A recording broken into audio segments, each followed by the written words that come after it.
July could be a stress test for Indiana's electric grid. Industry reports say that there is a high risk of power shortages, in fact, in a 15-state region that includes the Hoosier State. It's thanks to reduced generating capacity and hotter than normal temperatures. I-Team reporter Dan Monk looked into how big the risk is for greater Cincinnati.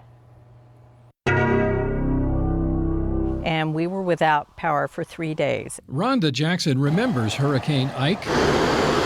The 2008 storm left more than 700,000 homes and businesses without power in the tri-state, including Jackson's nursery in Greensburg, Indiana. Even though we had a lake full of water, we couldn't pump water without the electric. So Jackson wasn't thrilled to learn her state is at risk for rolling blackouts this year. The stress on the power grid is immense.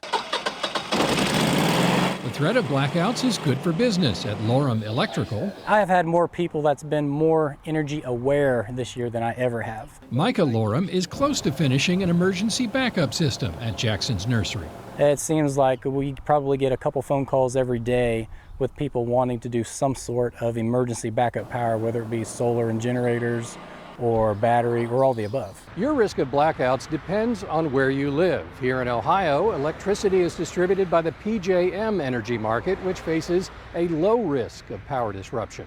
But as I cross over into Indiana, I'm covered by a different grid operator known as MISO.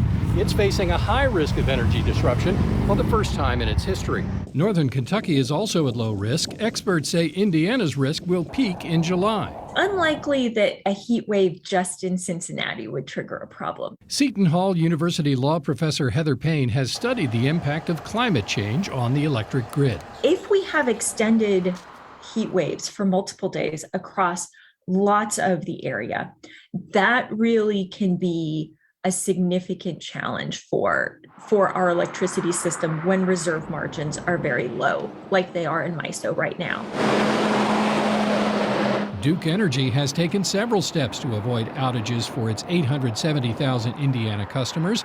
Spokeswoman Angeline Prodiger says blackouts are a last resort. And if that would occur, our goal would be to limit the power outages as much as possible. This one is Bloomstruck. That isn't much comfort to Rhonda Jackson. We would like to be energy independent at some point, but I don't see that happening in the near future. Jackson's nursery has invested $220,000 in backup systems to keep its water pumps running 24/7. I'm concerned for what it would do just for many businesses that have not set up with the system like we have. In Greensburg, Indiana, Dan Monk, WCPO 9, I-Team.